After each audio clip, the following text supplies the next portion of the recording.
નમસ્કાર દોસ્તો, નિર્માણ સ્પેશિયલમાં હું પંકજ સાધુ તમારું સ્વાગત કરું છું. મિત્રો, આ બહુ જ નિર્ણયાત્મક માર્ચ મહિનો 2026નો છે.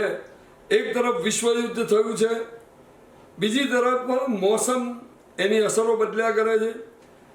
એવાની અંદર ફરી પાછી એક બહુ સારું પગલું ભારતીય જનતા પાર્ટીની ગુજરાત સરકારે ભર્યું. ઉત્તરાખંડ પછી બીજું રાજ્ય બન્યું જેણે સમાન નાગરિક અધિકાર ધારાને લાગુ પાડવા માટે આ સાહસભર્યું પગલું ભર્યું છે. અને બીજો એક સુપ્રીમ કોર્ટનો ચુકાદો એક એવો આવ્યો છે કે જો તમે ધર્માંતરણ કરો તો તમારા અધિકાર જે SC STના છે ખતમ. તો આવો આ બાબતે ચર્ચા કરતા પહેલા સૌથી પહેલા વકીલ સાહેબને પૂછીએ કે આ સમાન અધિકાર ધારો છે એની કઈ કઈ જોગવાઈઓ છે, કારણ કે એના વિશે બહુ ચર્ચા છે. મહિલાઓને વિશેષ અધિકારો મળ્યા છે, તો વળી આ ધારા હેઠળ ખાસ કરીને સ્ત્રીઓને મિલકતના અધિકારો મળ્યા છે અને લીવ ઇન રિલેશનશીપના બાળકો માટે કંઈક જોગવાઈઓ થઈ છે. આવો વકીલ સાહેબને પૂછીએ કે આ નવા સમાનતા અધિકાર ધારામાં શું શું જોગવાઈઓ છે. સમાન નાગરિક અધિકાર ધારો બન્યો એની મુખ્ય જોગવાઈઓ 7 છે, જે દરેક વ્યક્તિને હવે નવા બંધારણીય કાયદા અનુસાર એ લાગુ પડશે. પહેલી છે એક સરખો કાયદો. એક સરખો કાયદો તમામ નાગરિકોને લગ્ન, છૂટાછેડા, દત્તક, વારસો વગેરે બાબતોને એક સરખો લાગુ પડશે. બીજી છે બહુપત્ની પ્રથા પર પ્રતિબંધ મૂકવામાં આવ્યો છે. એકથી વધુ લગ્ન હવે પછી કરવો એના પર પ્રતિબંધ મૂકવામાં આવ્યો છે. હવે એક કરતાં વધારે લગ્ન પણ નથી કરી શકવાના એવી સમાન નાગરિક અધિકાર ધારાની અંદર એક મહત્વની જોગવાઈ બહાર પાડવામાં આવી છે. ત્રીજું છે લગ્ન માટેની ન્યૂનતમ ઉંમર.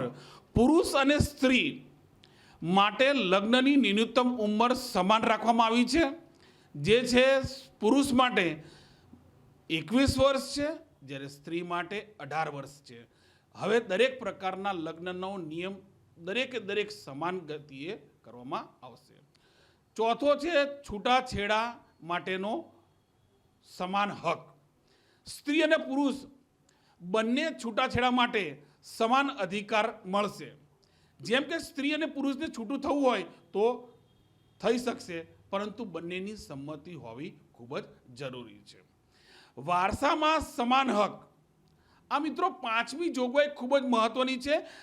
વારસામાં સમાન હક એટલે દરેક વ્યક્તિને વારસાની અંદર, જેમ કે દીકરી, દીકરો, બંનેને બધાને સંપત્તિમાં સમાન હક આપવામાં આવશે. અને આ સમાન હક આપણા બંધારણીય કાયદાની જોગવાઈ 5 અનુસાર કરવામાં આવી છે. છઠ્ઠું છે દત્તક લેવા માટેનો સમાન નિયમ.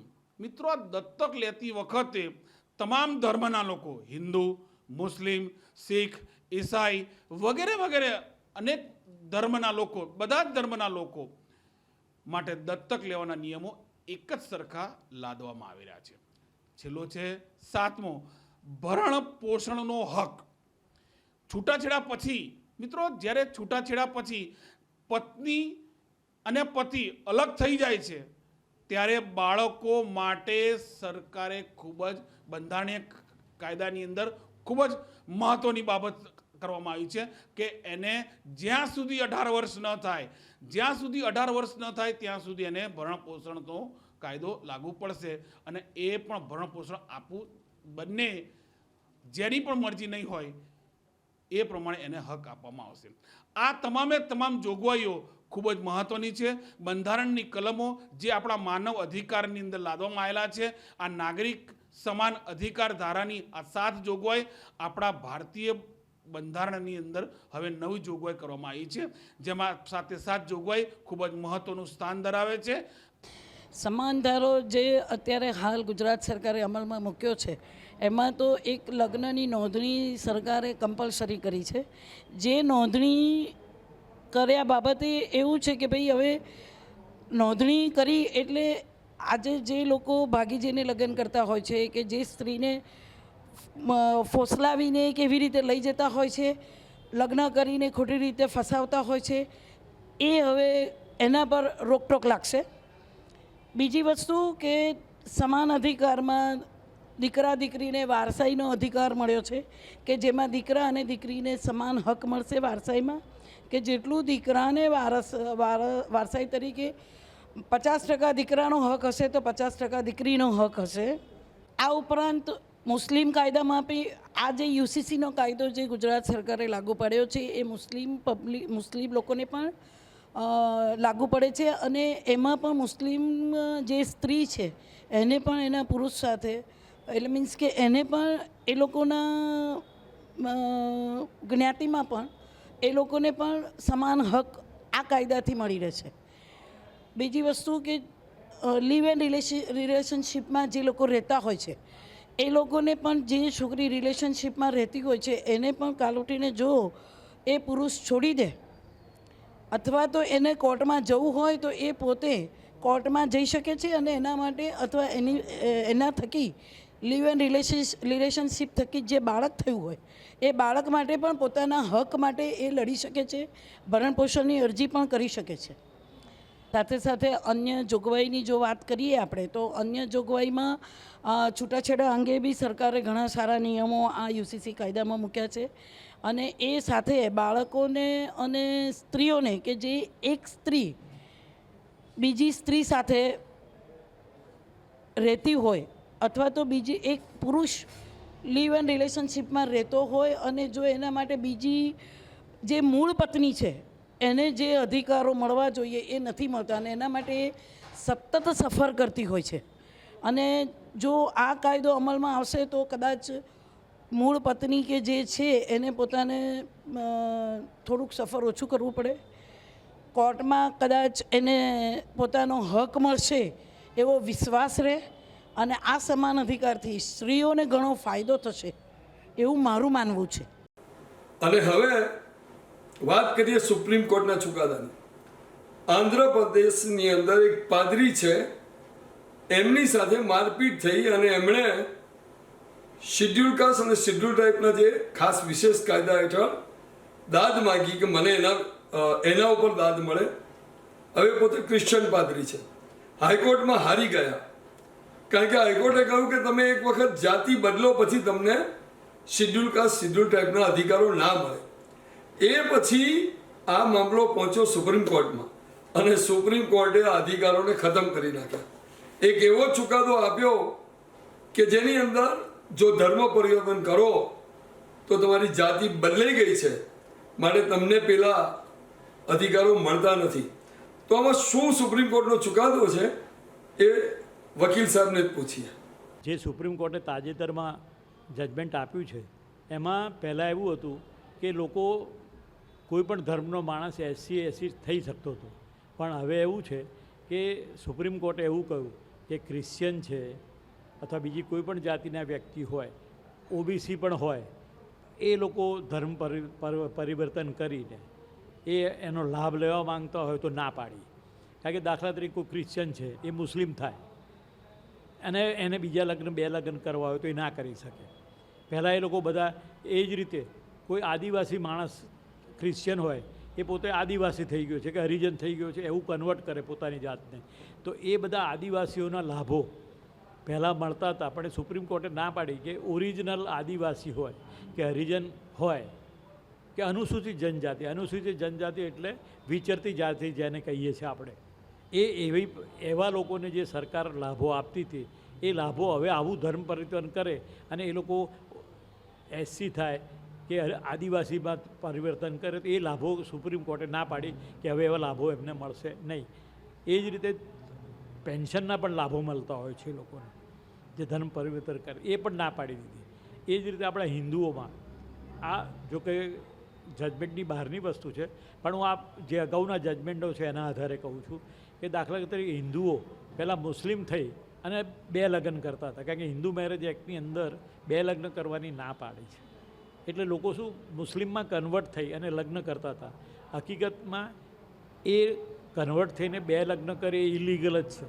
કારણ શું છે કે બીજા જજમેન્ટ પણ એવા આવ્યા છે કોર્ટોના કે જે માણસ મુસ્લિમ થાય એણે પછી મુસ્લિમ ધર્મ અંગીકાર કરવો પડે અને મુસ્લિમના જ બધા રીત રિવાજ કરવા પડે અને એ રીતે એણે સાબિત કરવું પડે તો જ એ બીજું લગ્ન એનું કાયદેસરનું છે. અધરવાઇઝ એ બીજું લગ્ન ગેરકાયદેસરનું જ છે અને કાયદાનો ભંગ કરતું એની સામે બિગામી એક્ટની જે ફરિયાદ કરવી હોય તો પણ થઈ શકે. હા, એની સાઈડ ઇફેક્ટ્સ એવી છે કે જે માણસ દાખલા તરીકે મને જે લાભ મળતા હોય સવર્ણને લાભો, એ સવર્ણને લાભો મળતા બંધ થઈ જાય કારણ કે એ ઓબીસી થઈ જાય અથવા તો આદિવાસી થઈ જાય તો એ લાભો આપણને સવર્ણને જે મળતા હોય એ બંધ થઈ જાય અને એને બદલે ઇલીગલી એને લાભો મળતા થઈ જાય જે લાભ મેળવવા કાયદેસર રીતે હકદાર નહોતો અને એ રીતે આવી રીતે કાયદાનો દુરુપયોગ કરી અને પોતે લાભો મેળવતા થઈ જાય. હવે જે ભૂતકાળમાં લઈ લીધા છે જે લોકોએ લાભો એ અંગે તો સરકાર એમની સામે કંઈક કાર્યવાહી કરે તો જ થાય, અધરવાઇઝ કોઈ થર્ડ પર્સન એની સામે કશું કરી જ ના શકે. આ કાયદો એવું કહે છે કે જે માણસ દાખલા તરીકે કે ક્રિશ્ચિયન છે એ આદિવાસી થઈ ગયો, એ આદિવાસી થઈ અને એની આગળનો માણસ સવર્ણ માણસ હોય એને જે લાભ મળતો હોય એ બંધ થઈ જાય તો એને એની પ્રોવિઝન કરવું હોય કે એને પ્રોસિજર કરવી હોય તો એ કરી શકે, પણ બીજા કોઈ પણ માણસને કોઈ પ્રોવિઝન અડે નહીં કારણ કે અસર કરતા માણસ કોણ છે? એ અસર કરતા માણસને જ આ જજમેન્ટ મદદ કરે, બીજા કોઈને આ જનરલી ના થાય. એના માટે જનરલી જો કરવું હોય તો આઈપીએલ એટલે પેલી શું કહેવાય પીઆઈ એટલે પબ્લિક લિટિગેશન ઇન્ટરેસ્ટ કરવો હોય તો બધે જનરલ પબ્લિકને લાગુ પડે, એ સિવાય ના લાગુ પડે. એ સરકાર કરે તો જ, એ સિવાય નહીં. કોઈ પ્રાઇવેટ માણસથી ફરિયાદ ના થાય કારણ કે એ જજમેન્ટ જે છે આવ્યું છે હમણાં એ જજમેન્ટથી કાયદો નથી. જે કાયદો છે એનું ઇન્ટરપ્રિટેશન કોર્ટે કર્યું છે. હવે ઇન્ટરપ્રિટેશન કોર્ટે કર્યું તો જેને નુકસાન થયું છે એ માણસ ફરિયાદ કરવી હોય તો ફરિયાદ કરી શકે. હા, હવે જો આવું કોઈ કરે તો જે તે સંસ્થામાં એ માણસ સર્વિસ કરતો હોય તેને કોઈ લાભ ના મળે અને એ જે ઓરિજિનલ હોય એ જ રીતે મળે, બીજાને કોઈ લાભ મળે નહીં, માંગે તો પણ. અને હવે મહિલાઓને પૂછીએ કે આ જે ધારો સમાન નાગરિક અધિકાર ધારો આવ્યો જેની અંદર મહિલાઓને મિલકતમાં હક અને જે લિવ ઇન રિલેશનશીપમાં રહેતી હતી મહિલાઓ એના બાળકોને પણ વારસદાર ગણવા અને લગ્નની નોંધણી ફરજિયાત એટલે પેલું ગમે તે કોર્ટની બહાર છૂટાછેડા લેતા હતા એ પણ બંધ કરાવ્યું છે. આવો વકીલ સાહેબને પાસેથી જે માહિતી આપણે લીધી એના સંદર્ભે આપણે મહિલાઓને પૂછીએ કે આ જે છૂટાછેડા કમ્પલસરી કોર્ટમાં જ લેવા પડશે, મિલકતમાં તમને મળેલા અધિકારો, બહુપત્નીત્વ પર પ્રતિબંધ, 4 વર્ષની સજા, આ બધી બાબતે જાગૃત મહિલાઓનું શું માનવું છે? કેવું સાહસિક પગલું ગુજરાતની ભારતીય જનતા પાર્ટીની સરકારે લીધું છે? આવો મહિલાઓને જ પૂછીએ. મને આમાં ક્યાંય એવું દેખાતું નથી. લીવ એન્ડ રિલેશનશીપની જે આપે વાત કરીને જે સરકાર જે જાહેર કર્યું છે હમણાં મેં પણ વાંચ્યું છે બધા માધ્યમો દ્વારા, તો આમાં બહેનોને તો કોઈ ફાયદો થવાનો જ નથી. કેમ કે જે પહેલાં લોકો કરતા હતા, આપણે સમાજ અને સમાજની વ્યવસ્થામાં માનીએ છીએ, ભારત દેશમાં રહીએ છીએ બરાબર, તો પહેલાં જે લોકો ખાનગી કરતા હતા એ તો જાહેરમાં કરશે. આને માન્યતા આપે તો મહિલાઓને અધિકાર આપવાની વાત થઈ કે એના અધિકાર ઝૂંટવવાની વાત થઈ. આ સરકાર ક્યાં લઈ જવા માગે છે? બહેનોની સુરક્ષા કરવા માગે છે કે બહેનોને પાછી જમાનામાં લઈ જવા માગે છે? મને તો એ જ નથી સમજાતું કે આ કોઈ કાળે વ્યાજબી નથી ને આમાં શું એમણે સમજીને લાયા છે, મને તો એ જ નથી સમજાતું. લિવ એન્ડ રિલેશનશીપનો સીધો મતલબ છે કે પહેલાં જે ખાનગી ચાલતું હતું એ હવે જાહેરમાં ચાલશે. તો આ આપણે સહન થાય? આપણે સમાજ વ્યવસ્થામાં તો એવું ચાલીએ છીએ ને એવું કહીએ છીએ કે ભાઈ આ ના હોવું જોઈએ. આ તો સરકાર પોતે પ્રમાણિત કરીને માન્યતા આપે છે એટલે પહેલાં તો ખુલ્લેઆમ આ કરશે, તો આ તો ના થવું જોઈએ ને. પહેલાં તો લગ્નની નોંધણી ફરજિયાત કરાવી એ સારી વાત છે કે જેના દ્વારા અમુક લોકો જે લગ્ન જીવનથી બંધાયેલા હતા પણ એમણે હજી સુધી રજિસ્ટ્રેશન નથી કરાવ્યું તો એના પૂરતા પુરાવા મળી રહેશે. બહેનોને કદાચ ભવિષ્યમાં કોઈ પ્રોબ્લેમ થવાનો હોય તો એનું સોલ્યુશન આવી જશે. બીજી વસ્તુ કે જે લિવ ઇન રિલેશનશીપને કાયદેસર કર્યું છે એ તદ્દન ખોટી વાત છે આમ જોવા જઈએ તો, કારણ કે એક પત્ની હોવા છતાં અગર જો પુરુષ બીજી પત્ની સાથે રહે લિવ ઇન રિલેશનશીપમાં તો અંતે શોષણ પત્નીનું જ થવાનું હોય છે, કારણ કે સમાજથી બંધાયેલી હોય છે અને એ પોતાના બાળકોને છોડી શકતી નથી. પુરુષને ફાવશે તો એ લિવ ઇન રિલેશનશીપમાં આગળ વધી જશે અને તેના પત્ની અને બાળકોને છોડી દેશે.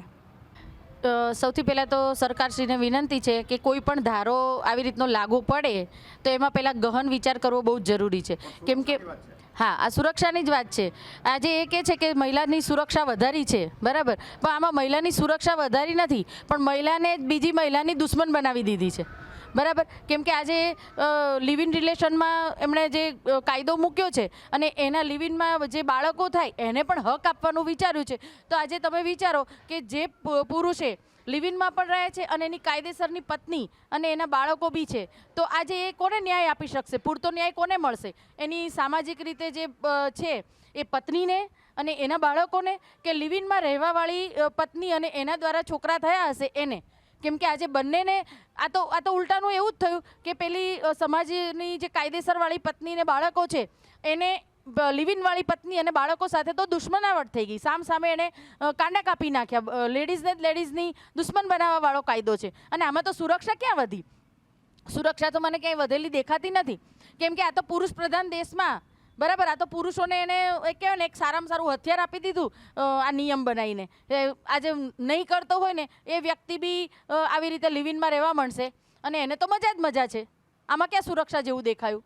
અત્યારના બધા એમ કહે છે કે પહેલાંના જમાનામાં બધા જેન્ટ્સ પોતાની રીતે લેડીઝ રાખતા હતા, બહાર રાખતા હતા, એ કરતા હતા. હવે અત્યારના શું છે, લેડીઝો એજ્યુકેટેડ થઈ છે, મોટી મોટી પોસ્ટ પર જાય છે, પણ અત્યારના આપણે આ જે રિલેશનશીપનું જે કાયદો આવ્યો છે તે ઓરિજિનલ આપણાને માન્ય કર્યો, તો હવે એ લોકો ખુલ્લેઆમ કરી શકશે. પહેલાં જે અમુક પોસ્ટ મોટી લેવી હોય ને તો બી ત્યાંના મોટા જેન્ટ્સ હેડ ઓફિસ જે એમના સાહેબ હોય તેમને એમ કહે છે કે અમારી જોડે આવી રીતના રહો તો તમને આ પોસ્ટ મળી જશે.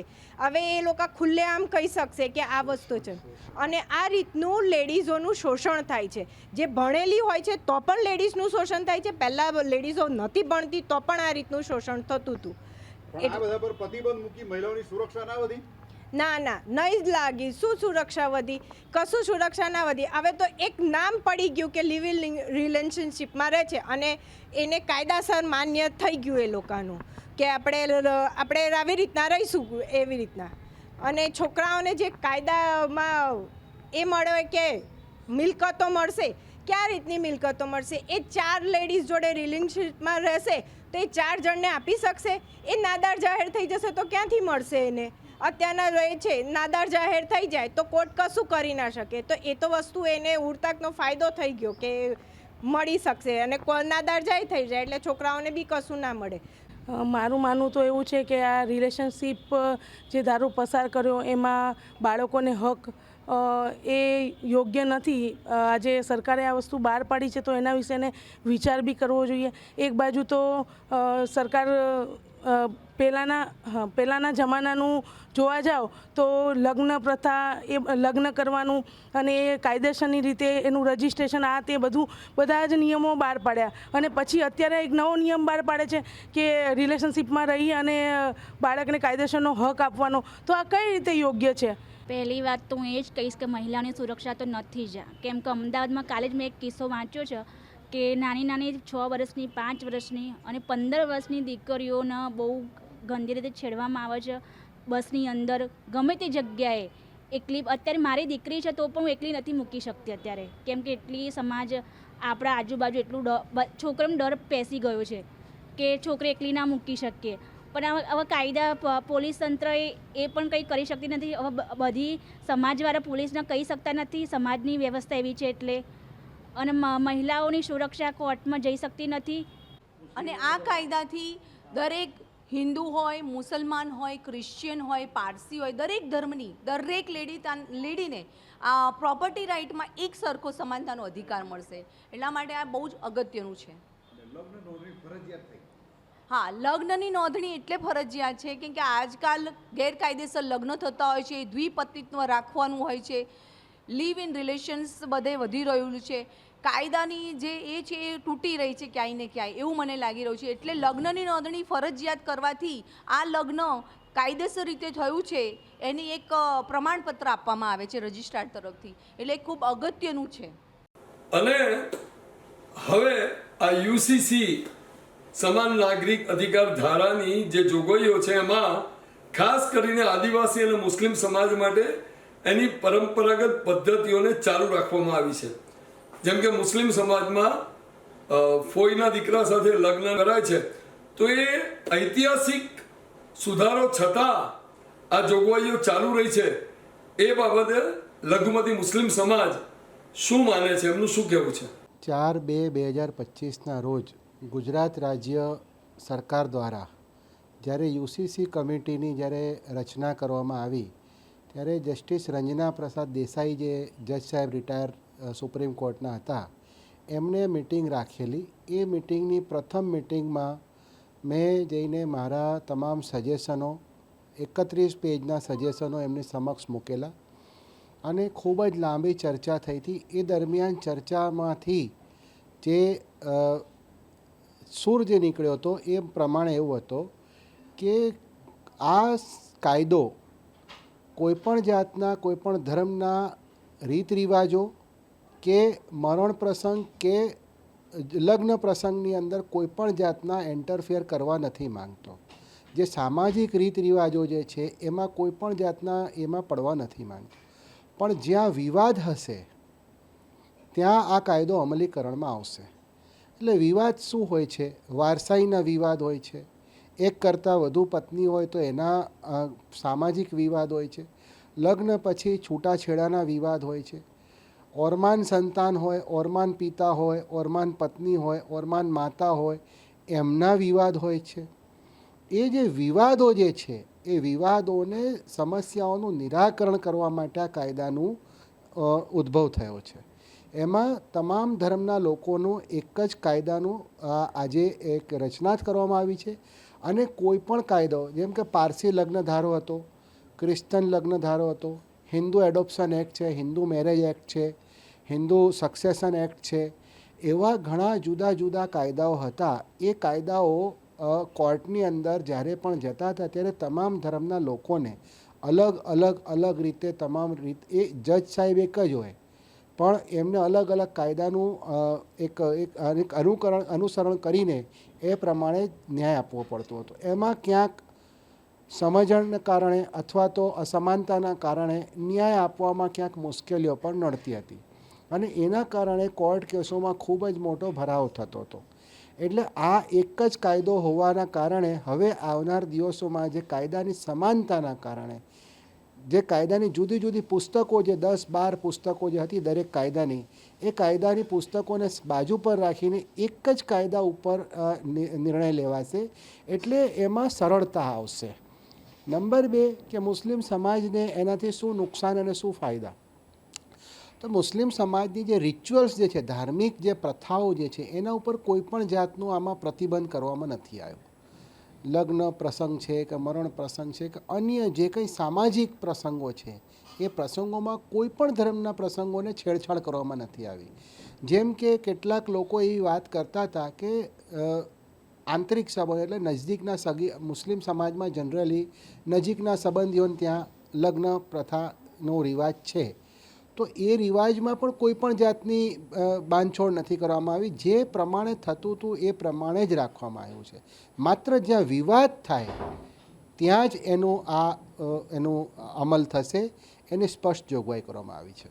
અને અંતમાં પછાત જ્ઞાતિના જે લાભો છે એની પર ધર્મ પરિવર્તન કર્યા પછી પણ તરાપ મારવામાં આવતી હતી.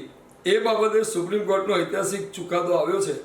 ત્યારે જે તે સમાજના આગેવાનને પૂછીએ કે તમે આ ચુકાદા વિશે શું કહો છો, કેવો ઐતિહાસિક ચુકાદો છે અને છેલ્લા કેટલાક વર્ષોમાં ભારતીય જનતા પાર્ટીની સરકારમાં પછાત વર્ગ માટે કેવા કેવા કામો થયા છે, સારા, એના માટે તમારું શું કહેવું છે? દલિત સમાજનો વ્યક્તિ શિક્ષિત હોય, એની પાસે પૈસે ટકે સુખી હોય, એનામાં તમામ પ્રકારના સારા સંસ્કારો હોય, પરંતુ કોઈ સારા વિસ્તારની અંદર, અધર કાસ્ટના વિસ્તારની અંદર એ જ્યારે મકાન લેવા જાય છે તો સૌપ્રથમ કાસ્ટ પૂછવામાં આવે છે અને કાસ્ટ પૂછવાની સાથે જ એની પાસે એજ્યુકેશન અને પૈસા હોવા છતાં એમને મકાન આપવામાં નથી આવતું. એમની પાસે સારું એજ્યુકેશન હોવા છતાં એમને નોકરી આપવામાં નથી આવતી. સાથે સાથે આર્ટિકલ 17ની અંદર અસ્પૃશ્યતાની વાત કરવામાં આવી છે કે કોઈ પણ નાગરિક સાથે જાતિ આધારિત તમે ભેદભાવ રાખી શકો નહીં. તેમ છતાં પણ આપ જોઈ રહ્યા છો કે ગુજરાતની અંદર હજારો કેસો એટ્રોસિટીના બને છે. નાના એવા ગામડાઓની અંદર વાત કરીએ, પરંતુ હવે શહેરોની અંદર પણ દલિત સમાજનો કોઈ વ્યક્તિ એના લગ્ન થતા હોય અને એ ઘોડા ઉપર ચડી અને એનો વરઘોડો કાઢે છે, તો એ વિસ્તારની અંદર એમને માર મારવામાં આવે છે, મૂછો રાખવામાં આવે છે, તો એમના પર અત્યાચાર કરવામાં આવે છે. નોકરીની અંદરથી જાતિ આધારિત ભેદભાવ રાખી એમને નોકરીમાંથી કાઢી રાખવામાં આવે છે. એટલે આ અનેક તબક્કાઓ એવા છે કે જ્યાં આજે પણ આઝાદીના 75માં અમૃત મહોત્સવ ઉજવાતો હોય આવા સંજોગોની અંદર પણ દલિત સમાજ સાથે હજુ પણ અસ્પૃશ્યતા રાખવામાં આવે છે. લોકો કહે છે કે આ દેશને હિન્દુ રાષ્ટ્ર ઘોષિત કરવો જોઈએ, જ્યારે હું આપની ચેનલના માધ્યમથી કહું છું કે હિન્દુ રાષ્ટ્ર ઘોષિત કરતાં પહેલાં એક મહોલ્લો હિન્દુ ઘોષિત કરો અથવા એક ગામડાને ઘોષિત કરો. અને ખાસ કરીને ભારતીય જનતા પાર્ટીના હું મુખ્યમંત્રીને એવું કહેવા માગું છું, ગુજરાતના મુખ્યમંત્રીને, કે ગુજરાતની અંદર કોઈ એક મહોલ્લો અથવા એક કોઈ ગામડું કે જેને તમે દત્તક લઈ લો અને એને આભડછેટ મુક્ત જાહેર કરો, તો હું માનું કે તમારા શાસનની અંદર જે અસમાનતા છે એ દૂર થઈ છે. પરંતુ એ ફક્ત કાગળ ઉપર જ છે. ગુજરાતના ધારાસભ્ય એવા જિગ્નેશ મેવાણીએ અસંખ્યવાર વિધાનસભાની અંદર કહ્યું છે કે તમે આખા શહેરને નહીં, આખા રાજ્યને નહીં, એક ગામડાને દત્તક લો અને ગામડાને તમારા ઈમાનદારીથી એવું નક્કી કરો કે આ ગામડાને અમે આભડછેટ મુક્ત કરવા માંગીએ છીએ. પરંતુ એમની વાત આજ દિન સુધી કોઈ સાંભળતું નથી. અને એક પણ ગામડાને આભડછેટ મુક્ત કરવાનો એમનો જો મક્કમતા હોય અથવા એમનો જો સંકલ્પ હોય તો આપણે જોઈએ કે ભાઈ ના, એમનામાં ભાવના છે કે સમાનતાની, પરંતુ સમાનતાની ભાવનાની ફક્ત કાગળ ઉપર વાતો કરવામાં આવે છે, મોટા મોટા ભાષણોમાં વાતો કરવામાં આવે છે, પરંતુ વાસ્તવિકતામાં આવું છે નહીં. આજે શાળાઓની અંદર પણ જ્યાં સમાનતાના રૂએ શિક્ષણ આપવાની વાત હોય, આર્ટિકલ 45 એટલે 45 આર્ટિકલ એવું કહે છે કે 6 થી 14 વર્ષના તમામ જાતિ ધર્મના વિદ્યાર્થીઓને સમાનતાના રૂએ શિક્ષણ આપવું જોઈએ. પરંતુ આપણો દેશ જે ભારત દેશ છે એની અંદર સમાન શિક્ષણ આપવાની અંદર પણ નિષ્ફળ સાબિત થયા છે. આજે તાજેતરની અંદર આ યુસીસી બિલ લાવવામાં આવ્યું છે. હવે યુસીસી બિલની અંદર લગ્ન, છૂટાછેડા અને વારસાઈની અંદર જે ભેદભાવ જોવા મળે છે એની અંદર સમાનતાની વાત કરી અને સમાન નાગરિક સંહિતા કાયદો લાવવામાં આવ્યા. એની સાથે મારો વિરોધ નથી, પરંતુ ફક્ત લગ્નમાં કેમ, ફક્ત છૂટાછેડામાં કેમ, ફક્ત વારસાઈમાં કેમ? જો ખરેખર તમે સમાનતા લાવવા માંગતા હોય તો 26 નવેમ્બર 1949ની અંદર જ્યારે ભારતનું બંધારણને સ્વીકૃત કરવામાં આવ્યું ત્યારે આર્ટિકલ 14ની અંદર સમાનતાની વાત કરી છે, આર્ટિકલ 17ની અંદર અસ્પૃશ્યતાની વાત કરી છે. આઝાદીના 75 વર્ષ ઉપર થઈ ગયા તેમ છતાં પણ એ સમાનતા લાવવામાં કેમ નથી આવતી? આજે એક ધારાસભ્ય ને જો કે વિધાનસભાની અંદર ચક્કર આવીને નીચે પડી જાય તો એને વીઆઈપી ટ્રીટમેન્ટ આપવામાં આવે છે. અને એક સામાન્ય પોલીસ કર્મી કે જે હોમગાર્ડનો પોલીસ કર્મી હોય એવા વ્યક્તિને જો ચક્કર ખાઈને નીચે પડે તો એને ઉઠાવીને કોઈ સડેલી હોસ્પિટલમાં લઈ જવામાં આવે અને ત્યાં એને જેવી તેવી સારવાર કરવામાં આવે છે. તો આ સારવારની અંદર પણ અસમાનતા છે. ખરેખર જો સમાન નાગરિક સંહિતા લાવવાની જો વાત હોય તો એ દરેક કાયદાની અંદર સમાનતા લાવવી જોઈએ. એજ્યુકેશનની અંદર સમાનતા લાવવી જોઈએ, રોજગારીમાં સમાનતા લાવવી જોઈએ, નોકરીમાં સમાનતા લાવવી જોઈએ, આરોગ્યમાં સમાનતા લાવવી જોઈએ, શિક્ષણમાં સમાનતા લાવવી જોઈએ. આ તમામ જગ્યામાં સમાનતા લાવે તો મને એવું લાગે છે કે આ દેશ પ્રોપર જગ્યાએ ચાલી રહ્યો છે. તો નિર્માણ સ્પેશિયલમાં આ હતી વાત બે ઐતિહાસિક પરિવર્તનોની. એક સુપ્રીમ કોર્ટનો ચુકાદો અને બીજું ગુજરાત જે ઉત્તરાખંડ પછી બીજું રાજ્ય બન્યું છે કે જેમાં સમાન નાગરિક અધિકાર ધારો અમલી બન્યો છે. એની ફરી મળીશું આવતા સપ્તાહે. ત્યાં સુધી મને પંકજ સાધુ રજા આપશો. આવજો.